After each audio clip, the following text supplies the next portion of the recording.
Una persona con adicción a las drogas o al alcohol, ¿cómo se relaciona con los miembros de su familia? ¿Y la familia cómo se relaciona o cómo tendría que relacionarse con esta persona que tiene adicción? ¿Se le ayuda más apoyándolo o haciéndolo afrontar las consecuencias de sus actos? Cuando una persona tiene adicciones, ¿el problema es de esta persona o involucra a todas las personas de su entorno? Hoy en Química Pura justamente vamos a hablar sobre eso, de las familias que tienen una persona con adicción entre ellos, ¿no? Cómo lidian con el asunto, cómo les afecta, cómo se relacionan entre sí, quiénes se unen, qué discordias aparecen, qué otros conflictos pueden emerger o activa la adicción o también oculta. Para empezar, les vamos a presentar a nuestro primer invitado. Él es Walter Sánchez, ex alcohólico y drogadicto. Lleva 13 años de sobriedad y hace 10 años formó el Centro de Salud Libertad. Él nos dice, hay de todo, hay familias que se preocupan, pero también otras que no quieren tener contacto alguno. Hay mucha soberbia del adicto por pensar que él puede decidir cuándo entrar, pero también cuándo salir. Una mezcla de emociones muy grande.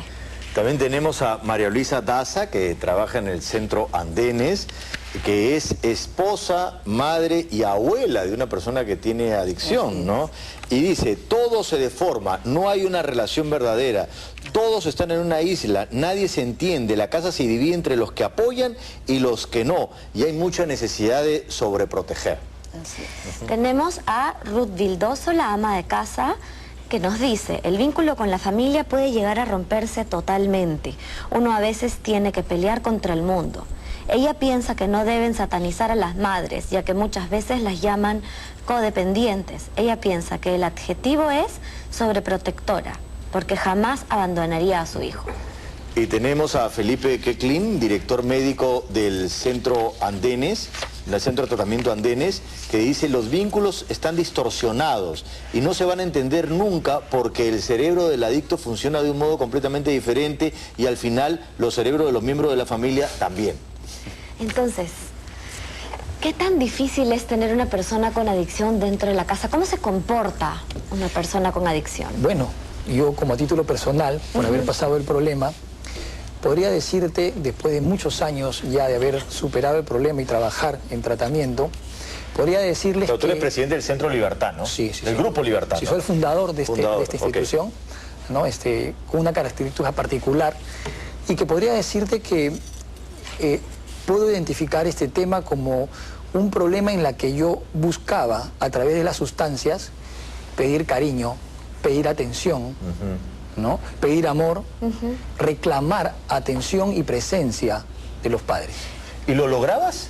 Es decir, ¿te prestaban atención y sentías que te daban más amor por el hecho de tener este problema? Bueno, he visto que no, porque cada uno seguía haciendo sus responsabilidades, seguía haciendo sus cosas, mamá trabajando, papá trabajando, cada uno hacía su vida, cada uno cumplía su propio rol. Ajá. ¿No? Ajá. ¿Y crees que algunas personas con adicciones sí, de alguna manera, sí logran conseguir esa atención que están buscando y de ahí es que se genera este vínculo un poco que se retroalimenta? Claro, porque vemos los riesgos y las dificultades que puede encontrar un adicto para conseguir dinero, para conseguir la sustancia y usarla. Entonces esto puede hacer que pacte el adicto con el familiar y este mismo pueda subvencionarle, ¿no?, el medio económico para evitar el riesgo que pueda tener en calle. Claro. ¿Cómo hacías, Ruth, tú con tu hijo? Es precisamente lo que dice Walter. Para el adicto, cuando está muy metido en el tema, roba. Esa es la palabra, roba. De pronto en la casa empiezan a desaparecerte las cosas, ¿no? Y cuando ya tú sabes, eres consciente que ya tu hijo está en adicción, yo me hacía la tonta. Me decía, le debo al fulano, le debo al sultano. Entonces, yo le daba, con tal de que no vaya a robar. Le tengo pánico a que y no te a la cárcel. De hecho, te preocupaba que darle plata lo mantuviera en esa conducta, ¿no? Pero fíjate lo que Ruth dice, el temor, claro. Era peor que ¿sigo estar la en la adicción cárcel? o estar en la cárcel, ¿Me ¿no? entiendes? Y he tenido que pasar muchos años, muchos programas, muchas vivencias fuertes. Bueno, aparte de eso, yo tengo 30 años de divorciada. Entonces, yo tengo solamente 2 hijos, una parejita, la mayor y mi hijo. ¿Tu hijo qué edad tiene? 40. Ok. Ahora, Sí, María Luisa. ¿a ti te hizo, María Luisa, impacto justamente este tema, ¿no? De cuánto apoyarlo y en qué momento hacerlo afrontar las consecuencias de sus actos. ¿Tú qué piensas sobre eso? Sí, es cierto, yo tenía la mente, como se dice, volteada, distorsionada, ¿no? Mi único norte era que no sufra, que no le falte, ¿no? Creerle, no hacerle pasar malos momentos para que no se vaya al esposo, o cuando me tocó con el hijo, ¿no? Soy su madre, ¿no? ¿Y quién lo va a ver? ¿Quién lo va a cuidar sino yo misma? Y yo vivía desesperada, mal, intranquila. No podía dormir, estaba nerviosa todo el tiempo, mentía a toda la familia, ¿no? Pero en tu caso, María Luisa, primero tu esposo Así es. no fue adicto. Así Y es. mientras era adicto tu esposo, ¿tu hijo comenzó a ser adicto? No. Primero comenzó mi esposo. Ok. ¿no? Mi esposo comenzó con las actitudes también, ¿no? De desaparecerse, mentirme a cada momento, manipularme, ¿no? Cuando se desaparecía, yo lo buscaba, ¿no? Yo iba atrás de él, preguntaba a los demás, ¿no? ¿Y en qué momento se volvió adicto tu hijo? ¿Mientras tu esposo se había recuperado, seguía siendo adicto? ¿Cómo fue? Te voy diciendo algo. Mi esposo es mi segundo compromiso. Ok. Entonces mi hijo, ¿no? Pasados los años, yo me di cuenta que tenía las mismas características que mi actual esposo, Ok, que no es su papá. que no es su papá. Ah. Entonces yo hoy día aprendo que esto es genético, Ok. ¿no? Pero ¿cómo es genético si no es su papá? Pero yo, de mi familia, viene atrás. Pero además no solamente genético, o sea, que seguramente también, pero también de temas de vínculo, ¿no? Exacto. De la dinámica Conductas, familiar, porque... De conductas. comportamientos en la ¿Cómo? casa distorsionados. Exacto. ¿Cómo lo ves, Felipe?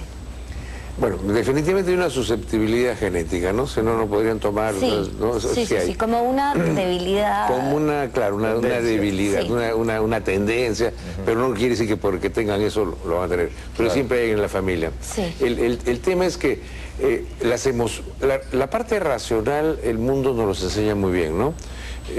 Sabemos caminar para no golpearnos, las matemáticas, el colegio, todo va caminando más o menos.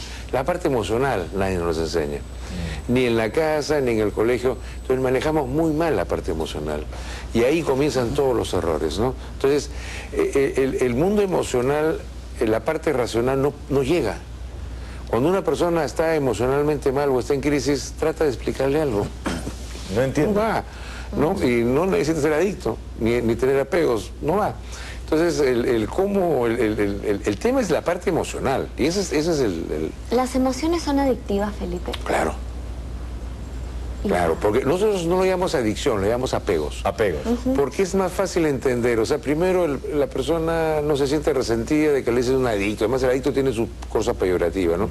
Y si si el adicto es como la diabetes genética, la palabra no va, Sí, ¿no? sí, O sea, sí, no claro, va, ¿no? no es justo el calificativo. No sería justo, ¿no? Entonces, Sí. porque hay pues adicción al trabajo. Claro. Pero sin embargo el trabajo se ve muy bien, ¿no? O Porque a la también religión. las sustancias generan sensaciones, emociones, ¿no? Entonces también no es solamente la adicción a la sustancia, sino al efecto, a lo que te hace sentir, Claro, ¿no? pero al final lo que pasa es que la mente está distorsionada. Porque repitiendo tantas veces y teniendo tantas consecuencias adversas por el consumo o de lo que fuera, ¿cómo sigue consumiendo? ¿No? Si a mí el chancho, yo por comer chancho, me paso a la luz roja, me peleo con la policía, me meten a la cárcel, me peleo con mi esposa, no como chancho. Claro. Entonces, tiene que haber alguna distorsión para poder repetir. O sea, claro, hay una el cuerpo distorsión. te pide. Aparte del cuerpo, no, ahí no hay, La aparte mente. hay una mente, hay una distorsión que no va, pues. O sea, Claro. como uno se da cuenta que comiendo chacho se pasa la luz roja. Y va el otro a decir, yo no he tomado nada, ¿no? Porque a una persona que se excede en los tragos, tú le preguntas cuánto ha tomado, te dice un par de cervezas. ¿No? ¿De qué horas? Pues hace media hora, ¿no? ¿Cuánto ha gastado? Me han invitado. O sea, todo está distorsionado. todo Pero está también se habla que a partir de esa distorsión comienza como una especie de contagio colectivo donde hay una codependencia, y eso vamos a hablarlo después de la pausa.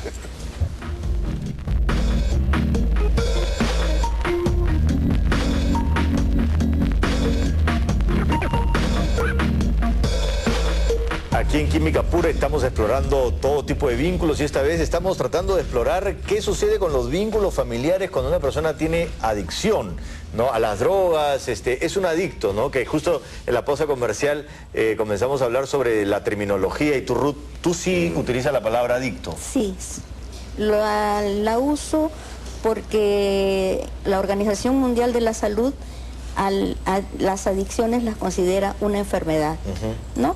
Y desgraciadamente en el Perú tenemos muy poco apoyo para la salud mental y esto es un problema de salud mental. Claro. ¿Y qué de piensas? salud. Claro. Es que lo que dijo Ruth en la pausa que es importante es como para ti tiene mucho que ver con aceptar la realidad. Así es. ¿No? Muchos años ha tenido que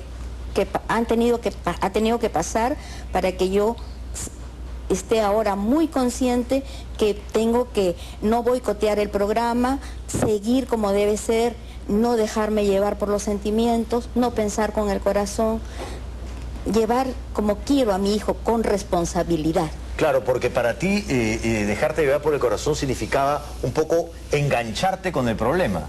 Para que no vaya a robarle a su hermana o para que no vaya a robar en la calle. Yo no tengo esposo. Claro. Entonces, mi situación era muy desesperante, ¿no? Claro. ¿Qué hacer, Felipe, en ese tipo de casos? Muchas madres están en esa situación, ¿no? Donde le pide plata, pero si le da, sabes que eso va para las drogas, debe negarse. Si se niega, ¿qué cosa sucede? Sí, ¿Qué es cosa bien se puede hacer? difícil.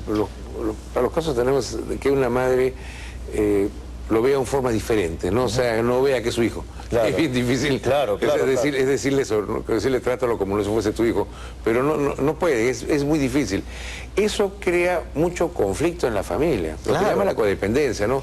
Yo tampoco lo mencionamos como codependencia, pero sí como personas afectadas. Entonces vuelven bandos en la familia.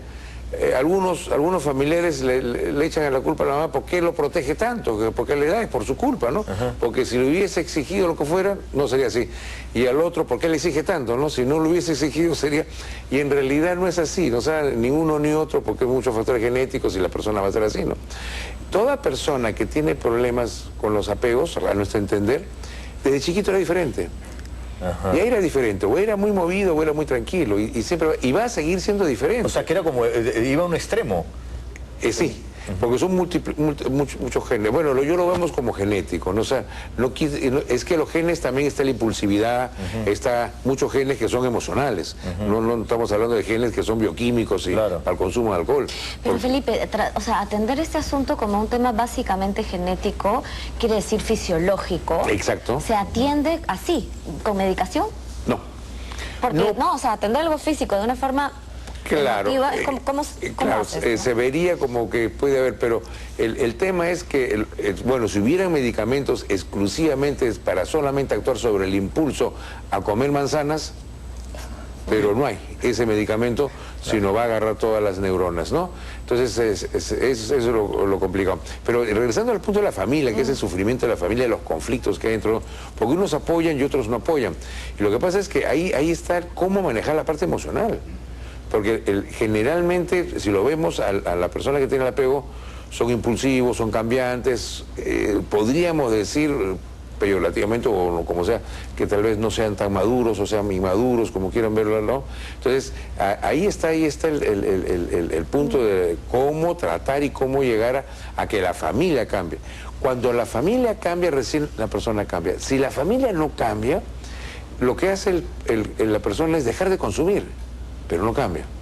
Pero ¿cómo tiene que cambiar la familia? O sea, ¿qué cosa hacer ante una situación donde el adicto está queriendo conseguir dinero? Por ejemplo, en tu caso, Walter, tú también cuando necesitabas dinero, ¿cómo hacías? ¿Cómo reaccionaba tu familia? ¿Cómo podía...? Bueno, que me perdonen mis padres y mis hijos y mi esposa por lo que voy a decir, pero bueno, yo fui un tipo de adicto que cuando no podía conseguirlo en la casa, lo conseguía en la calle. Ajá. Pero a diferencia de otras familias, la familia esperaba que yo llegue a la casa. Ellos sabían las cosas malas que hacía en la calle para conseguir dinero, ¿no? Entonces, ciertamente, era un temor, Walter en la casa o en la calle, ¿no? Entonces, en ese sentido, pues había un problema grave. Yo pasé durante 8 años, desde los 19 años, entrando y saliendo de todo tipo de tratamiento que pueda existir en el Perú. Sin embargo, la actitud de la familia, que siempre quiere colaborar, nunca es necesaria, nunca es suficiente. ¿Por qué? Yo he llegado a identificar que aunque en un miembro de la familia haya uno que consume drogas, todos tienen el mismo patrón de conducta adictivo sin que se consuma sustancia. Es por eso... Es adictivo a otras cosas. Claro, es por eso de que hay esa contradicción en la misma familia. Cuando un familiar rechaza al adicto, es porque quiere ponerse como que es el más sano de la familia, porque no la usa. Pero lo que está haciendo es ocultar los verdaderos problemas que tiene. Ok. ¿No? O sea, esa necesidad de apegarse a lo que sea. Es por eso, claro, entonces él no quiere mostrar realmente cuáles son sus defectos, cuáles son sus cosas negativas. Entonces el adicto, entonces él oculta lo suyo, entonces prefiere aislarse, o un familiar que tiene sentimiento de culpa, que cree que es culpable de que tiene un hijo adicto, entonces eso lo hace no tener una responsabilidad en el abordaje, en el acompañamiento del tratamiento. Porque se somete. Claro. Pero y el adicto se aprovecha de ello. Se identifica eso y se aprovecha de eso. Se aprovecha. Pero ¿qué hacer, por ejemplo, con un adicto que no reconoce su problema, que la familia se da cuenta de eso, no quiere ir a rehabilitación? Hay personas que piensan que hay que obligarlo, sencillamente llamar a un centro y van, lo agarran entre muchos y lo llevan. ¿Tú pero qué digamos, piensas de una eso, persona que no está en sus cabales, alguien tiene que decidir por él. Claro, ¿qué piensas tú de eso, María Luisa? ¿Piensas que ese es un camino? Claro, lo primero es comenzar a tomar la familia conocimiento sobre lo que es, ante qué nos estamos enfrentando, ¿no? Porque anteriormente mis emociones me ganan, me vuelvo impulsiva, me vuelvo muy temerosa, tengo demasiada culpa o vergüenza, o me enfrento y hago un sinfín de cosas para que la persona cambie, ¿no? Pero solamente le estaba dando motivo para seguir consumiendo. Equivocadamente le estaba dando más motivos. Entonces, con un conocimiento de saber que estoy ante una enfermedad, que yo no puedo cambiar a las personas, primero que todo. Admito que soy impotente ante las demás personas. No tengo el poder de cambiar a las demás personas. Sea adicto o no sea adicto, yo aprendo en un programa esto, ¿entiendes? Entonces, comienzo a verlo como una persona enferma, no viciosa, no mala, no desgraciado o tantas palabras fuertes que yo me enfrentaba ante mi esposo, ¿no? O ante las demás personas que conocía. Son personas que necesitan ayuda. Y cuando yo tengo este conocimiento, porque yo necesito controlar mis emociones, a mí me ganaba el impulso de insultarlos, a mí me ganaba el impulso de mirarlo con rabia, con odio. A mí me ganaba mis emociones, ¿no? De estar despierta hasta tarde, o estar mirando qué se llevó, a qué hora vino, o con quién salió, rebuscarle, ¿no? Entonces, verdaderamente que yo andaba mal, pegada a él, ¿no? Toda tu vida iba alrededor de... Todo el tiempo. Claro. Era un hábito, una costumbre, ¿no? Y sentía que estaba en lo real. Debía hacerlo. Era mi deber cuidar, proteger y solucionar problemas ajenos. ¿Y no tiene que ser así? Por supuesto que no, porque estoy creando una persona primero que todo. Le estoy diciendo, yo sé cómo manejar tu vida, tú no sabes. Ese es mi mensaje. Claro, entonces al decir eso, la persona sigue sin asumir esa responsabilidad. Exacto, entonces se acomoda mucho a lo suyo y lo único que se preocupa es en consumo nada más, ¿no? Mientras yo le voy resolviendo sus problemas, voy mintiendo por él, ¿Y cómo se hace para que él afronte sus problemas? Comprendiéndolo, tratándolo con bastante cariño. O sea, tiene uno que dándole, convencerlo de que vaya a un centro de rehabilitación. por supuesto que No puede sí. ser a la fuerza. No, invitarlo, ¿no? Sí, Felipe. Bueno, no es... Hay una presión, hay muchas presiones. El problema es familiar y la solución es familiar, ¿no? Tanto en el fondo, en la persona que tiene problemas, no que sea un consumidor social, ¿no? Que realmente tiene un problema, quiere dejar, quisiera ser diferente, ¿no? Y la familia quisiera que también ese problema desapareciera. Entonces, ambos están de acuerdo, ahí no hay problema. Entonces, la familia como es un problema familiar, la familia sí tiene las herramientas de cómo hacerlo. Pero el problema está primero ponerse de acuerdo. ¿Cómo hago para que la familia piense igual? Porque nadie está... Entonces, en esa desunión, tanto la persona que tiene el problema con los familiares, nadie sabe cómo actuar. Entonces el problema continúa. Porque si yo no sé cómo arreglar mi carro y nadie sabe cómo, el carro sigue malogrado. Claro. No, o sea, y no va a haber, o sea, no hay ningún diagnóstico, ese es el problema. Entonces, lo primero es cómo hacer que la familia piense igual. No es el modelo de tratamiento ni el centro, sino que la familia comience a cambiar y tenga un solo Ya, pero opinión. entonces, Walter, digamos, parte del trabajo inicial, porque estamos suponiendo que la persona con adicción tiene tantísimas resistencias que es como que el último en darse cuenta, ¿no? Así es. Entonces, ¿primero trabajan con la familia? No necesariamente. Yo te explico. Esta enfermedad es tan... esta es la única enfermedad donde el enfermo no se quiere curar. Ajá. Si él tuviera otra enfermedad, va al médico. Me gusta. Entonces, si yo soy padre, o sea, si yo tengo un juicio y no soy abogado y no sé de leyes, entonces yo contrato un abogado, creo en mi abogado y dejo que él me resuelva. Si yo soy un padre, soy un esposo, soy un hijo y tengo un familiar con un problema de adicción y yo no sé cómo tratarlo, entonces yo tengo que buscar el lugar adecuado que me convenza, en el que yo crea y confíe y pida la orientación necesaria para que el problema se resuelva, para que se le trate. Ahí nos encontramos, y eso lo sabe bien el doctor, con pacientes que pueden ir voluntariamente, otros que se les puede convencer haciendo una reunión familiar, otros que no quieren nada, pero todos necesitan ayuda. Yo siempre pongo el ejemplo que pasó hace muchos años, bueno, hace no muchos. Mi hijo, tengo un hijo de 7 años, cuando tenía 2, lo llevé al pediatra porque tenía un principio de sinusitis. Entonces el médico me dijo, tenemos que ponerle inyección 3 veces, 3 días seguidos, y hay que ponerle un líquido por las fosas nasales para que disuelva y lo bote por la urea y por las heces. Entonces yo llevo a mi hijo, y mi hijo, que no tiene conciencia de lo que le está sucediendo, él no quería dejarse poner la medicación. Entonces yo tenía que tomar una decisión. Si yo le hablo y él no quiere, 2 cosas. O lo dejo enfermarse para que sufra de asma toda la vida, o lo agarro de brazos y piernas y le pongo el medicamento. Luego lo entenderá. Esto no quiere decir que haya que hacerlo propiamente en un lugar de rehabilitación. Lo importante es que si se tiene que tomar Si esas son las opciones, claro. por extremo, lo importante es que el paciente, cuando llega al lugar donde va a recibir la ayuda, encuentre cariño, respeto, diálogo, un ambiente, medios que él sienta, ¿no? Aunque no quiera cambiar... ¿Eso te sucedió a ti? ¿A veces te llevaron a la fuerza? Sí. ¿Y encontraste eso? No encontré eso, Ok. lamentablemente, pero sí aprendí. Y cuando te llevaban a la fuerza y no encontrabas eso, ¿la reacción frente a tu familia era muy violenta? Por supuesto, es que tú no puedes sentirte agradecido cuando vas a un sitio donde te tratan mal. Claro. Pero si tú vas a un sitio donde te tratan bien, probablemente si tengo la desgracia de recaer, si me vuelven a llevar a este lugar, yo voy a sentirme cómodo. Y quizás algún día tome la decisión de recuperarme, porque es una decisión siempre personal. Pero los medios son importantes. Bueno, nos vamos a hacer una pausa y volvemos con cuál es la situación que atraviesa la madre, que tantas veces se le acusa de sobreprotectora. Volvemos.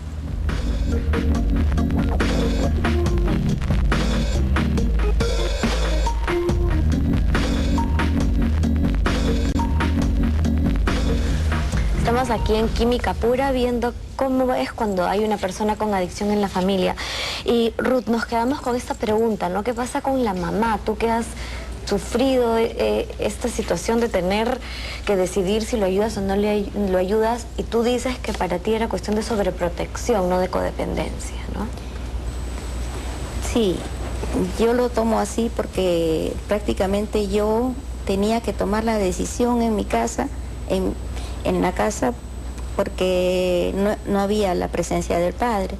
Entonces, de pronto yo internaba a mi hijo y lo iba a visitar, lo veía bien, yo también lo necesitaba, ¿no?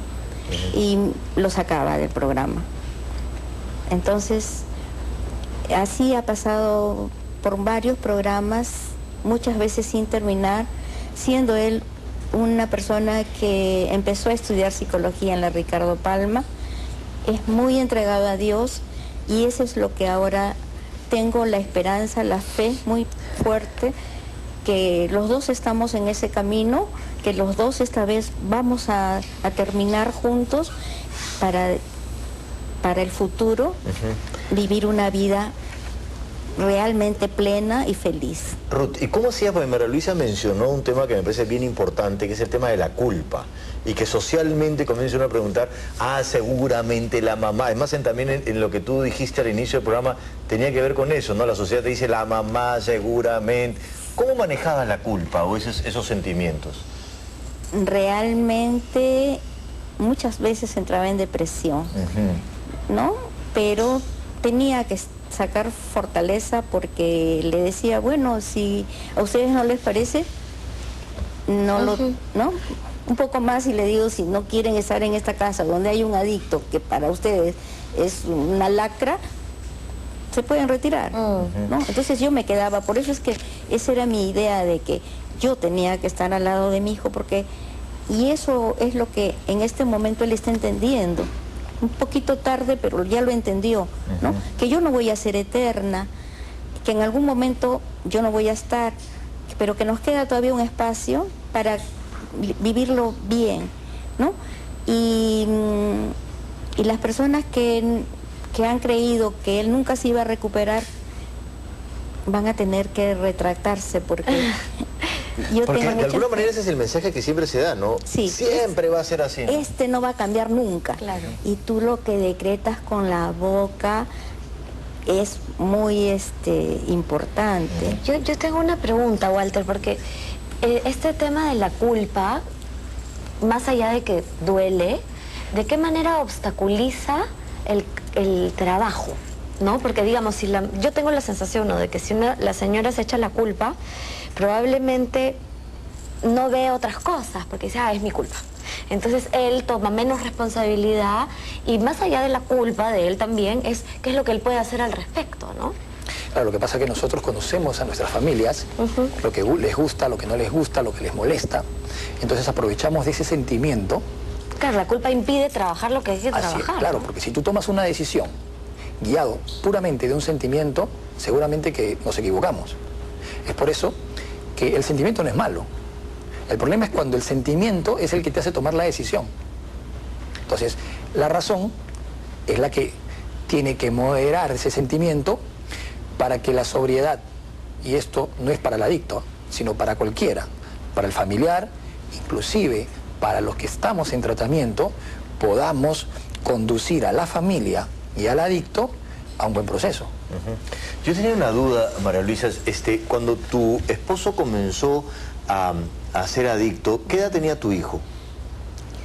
Bueno, él estaba con 7 años. 7 años, era pequeño. Sí. Y cuando tu hijo creció, y como todo adolescente, ¿no?, va a las primeras fiestas, y como todo adolescente tiene sus primeras borracheras, ¿cómo afrontabas ese tema que para muchas familias puede ser propio de la edad, pero que en tu caso había una historia, había un peligro inherente? ¿Cómo tomabas ese tipo de situaciones?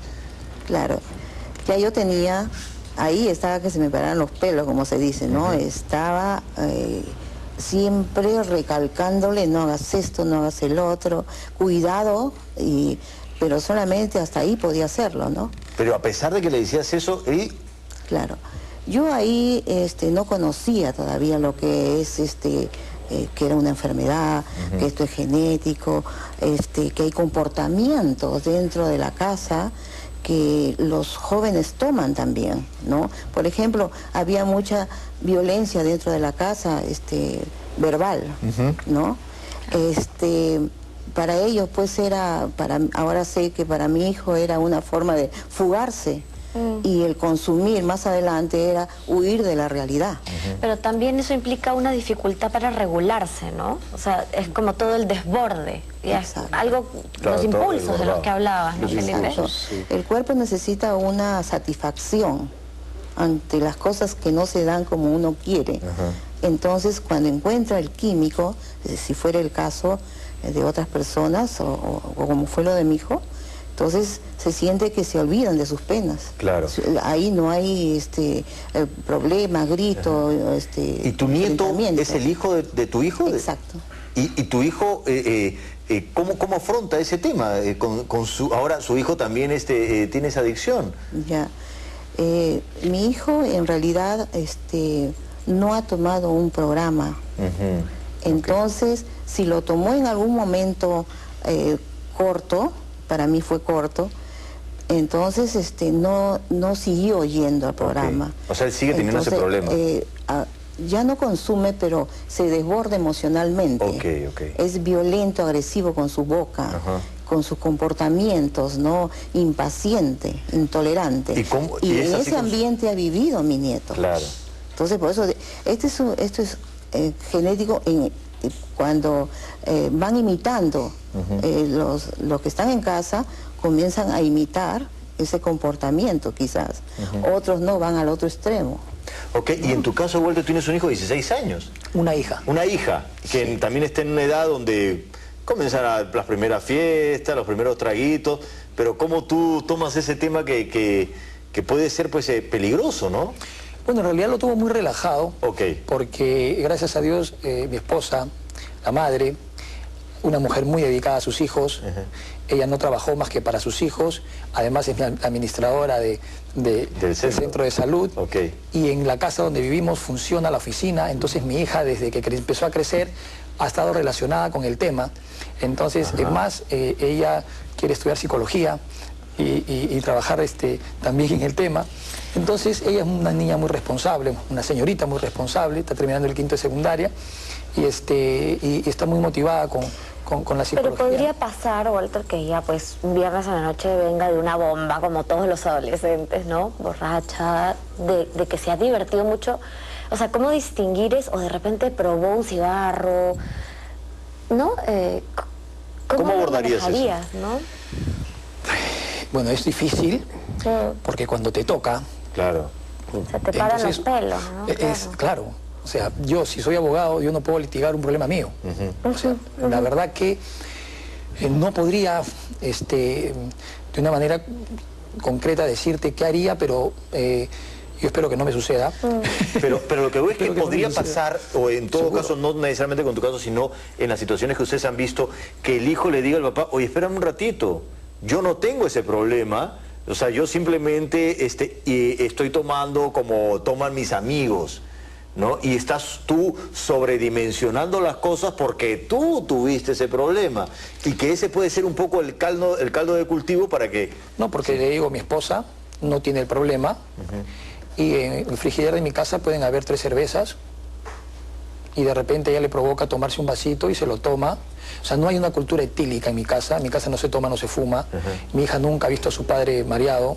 Mi caso, por los años que tengo, ya tiene 16, o sea, imagínate hace cuántos años, o sea, no tiene esa imagen. Pero tampoco está vetado. No, ella sabe que puede tomar, pero ella sabe cuánto debe tomar, hasta ahora no lo hace porque no lo decide. Vamos a ver qué pasa más adelante. En los apegos hay una confusión. El apego, en esencia, no es cuánto toma uno. O sea, ahí no está el problema. Hay gente que puede dejar de consumir y no va a ser eficiente en esta vida. Su impulso está desbordado, su carácter, ¿no? Entonces, el apego es consecuencia de, y a veces confundimos pensando que el problema es el consumo, ¿no? Y el consumo es simplemente una consecuencia. Se puede ir por el sexo, se puede ir por la comida, se puede ir por el juego, se puede ir por el alcohol, o sea, mejor de no ser... La religión también a veces. Se puede ir por la religión. Claro. Se puede ir por el trabajo, se puede ir por 1000 formas, ¿no? Entonces, uno quita un apego, quita el alcohol y se va por la cocaína, quita el alcohol, la cocaína, se va por la marihuana, quita el alcohol y se va por el juego, después se va por el sexo, después se va por el trance. Vamos, lo perseguimos pues 50 años y no terminamos nunca la persecución, porque ese no es el problema.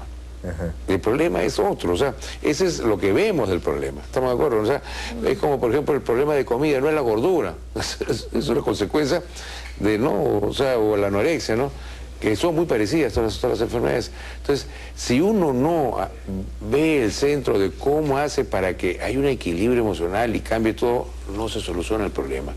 Vamos a probablemente dejar de consumir sustancias porque ya hemos pasado pues 30 tratamientos, dejamos de consumir sustancias, pero no hemos cambiado. Entonces, el tema es cómo cambiar. Si yo cambio y cambio mi esencia, si uno tiene que ver, si la persona cambió y es diferente, ya no hay consumo. Ya no hay apegos. Y eso es lo demás, como por ejemplo pedirle a la familia, las madres, que puedan luchar y que puedan obedecer las indicaciones que uno quisiera darles, tampoco es viable. Porque la madre nunca va a dejar de ser madre. Y no va a poder ir contra eso, o sea, contra... Justamente con respecto a este tema, Felipe, hay una cosa que yo me pongo a pensar, ¿no? Las madres nunca van a dejar de ser madres y dentro de ese ser madres les gusta sentirse necesarias. Y uno de los problemas que a veces las madres tienen cuando el hijo crece es que el hijo dice, ya no te necesito, yo puedo hacer mi vida. Pero cuando una persona tiene una adicción, la madre se siente absolutamente necesaria y puede ser eso una ganancia secundaria que haga que la adicción crezca, pero eso vamos a hablarlo después de la pausa.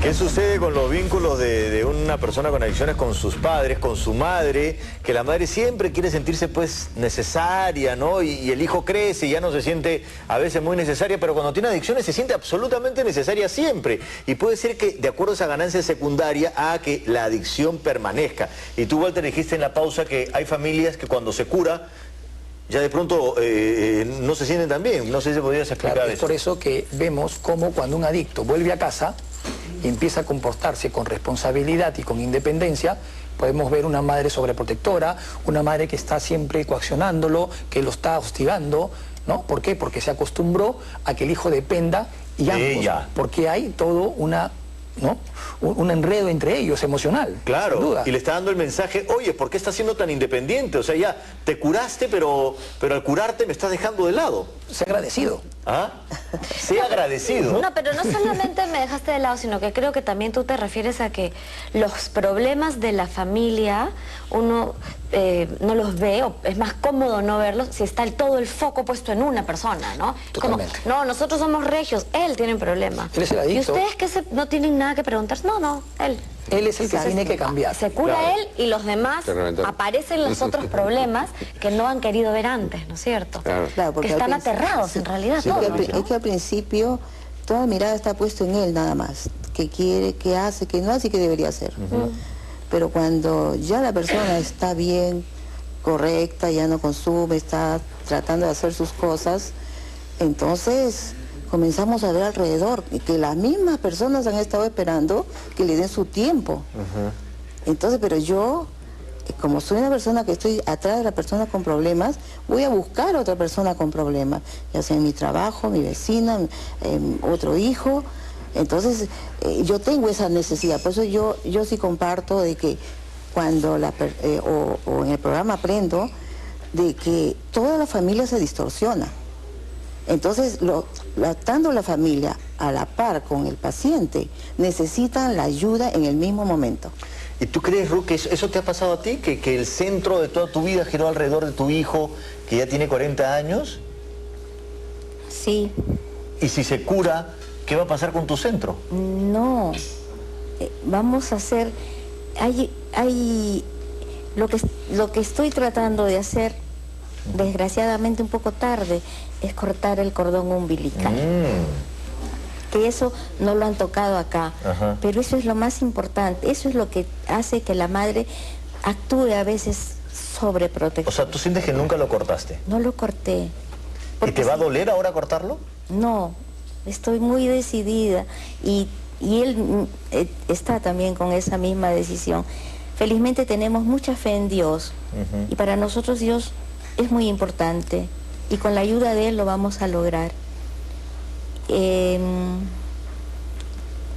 Es bien importante esto que dices, Ruth, porque de alguna manera ustedes sí trabajan con... los ayuda la fe y la religión, ¿no? Ustedes no la tocan, pero trabajan la dimensión espiritual, ¿no? Es como una forma de recuperar el eje de quién soy, qué hago aquí, para qué estoy aquí en el... Darle un sentido a la vida de estas personas, de todos nosotros, ¿no? Definitivamente. Lo que pasa es que hay muchas religiones, entonces si nos parcializamos por alguna, los que no están ahí no y van al tratamiento pues judío, hay mucha gente que... Pero digamos que igual es bien importante eso porque... Definitivamente. O sea, lo que estoy preguntando es, ¿ustedes han encontrado en su trabajo que trabajar la dimensión espiritual es fundamental? Definitivamente, porque... es que te humanizan el mismo trabajo. Claro. Si no hay el cambio, es que la droga no es el problema. El problema, la solución para el problema de los apegos puede ser el sexo. Es el cambio. Y el cambio tiene que ser un cambio psíquico y espiritual, no es un cambio material. Entonces, y es la familia, porque la familia se acostumbra a actuar de una forma y si no cambia la familia, cuando llegue la persona va a regresar a lo mismo. Y no solamente es lo mismo, sino que esos hijos, lo que fuera, esos parientes, como decía María Luisa, se van a casar con personas similares a sus padres o a lo que han vivido. Entonces, ahí se ven las estadísticas que el 70-80% se casa con personas alcohólicas o con problemas, ¿no? Entonces, sigue toda la cadena. Entonces, ¿cómo cortar eso, no? O sea, sería injusto que la persona que tiene el problema se libere del problema y la familia pues quede toda relegada de todo, porque podríamos separarlos, divorciarlos y recuperarlos, pero eso no es el camino. El camino es que la persona y la familia realmente puedan disfrutar una vida normal. Y todo el mundo tiene derecho a ser feliz, ¿no? A vivir una vida normal. Tanto el paciente como la familia, y la madre y todo el mundo, ¿no? Por igual. ¿Y qué sucede también con los vínculos fuera de la familia una vez que ya entran en estos programas y se establecen, como estamos hablando, el vínculo de Ruth contigo, Walter, que se conocen hace bastante tiempo y surgen estos afectos y estos vínculos con las personas que están involucradas en el tema, que es como si tu familia creciera? ¿Es muy importante eso? ¿Eso sucede mucho? Bueno, no siempre, pero sí con algunas personas, porque de alguna manera la familia, aunque pueda seguir con el problema durante años, se identifican a la institución como la familia, porque saben que el centro de salud donde está yendo su paciente está siendo tratado con cariño, con respeto, independientemente de la recuperación. La recuperación va a partir para nosotros del milagro que quiere el paciente lograr en su vida en la medida que él ponga lo que le toca, los medios que a él le toca. Las estructuras que existen, cualquiera que sea, espiritual o no, ponen los medios y el paciente las acepta y las asume. ¿No es cierto? Entonces, la parte espiritual nos une. Yo no rezo con ella, pero nos une, nos humaniza, nos solidariza, nos fraterniza. Y eso es bueno, ¿no? Eso es bueno.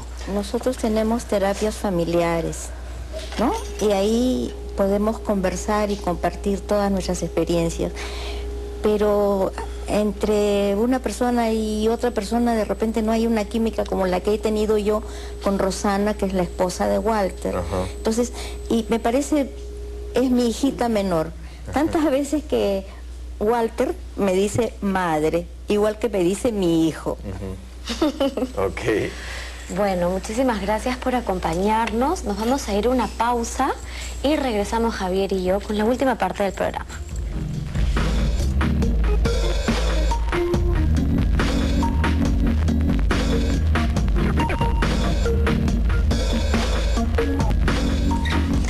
Me quedo pensando, Javier, en lo intenso y lo difícil que es aceptar con humildad que alguien que tú quieres mucho, tu papá, tu hijo, tu hermano, tiene un problema tan delicado y atreverte a intervenir, ¿no? Sí. Es como requiere un montón de coraje, porque generalmente optamos por respetar, entre comillas, evadir, claro, pero lo abandonas. Exacto, ¿no? Pero todas estas personas que de alguna manera han vivido el problema, ¿cómo al atravesarlo terminan teniendo un montón de lecciones y de lucidez a nivel filosófico, con respecto a la vida, con respecto al entendimiento de las relaciones humanas, mucho más allá. O sea, realmente han terminado utilizando este problema como una forma de aprender lecciones mucho mayores, que creo que es un poco el camino, ¿no?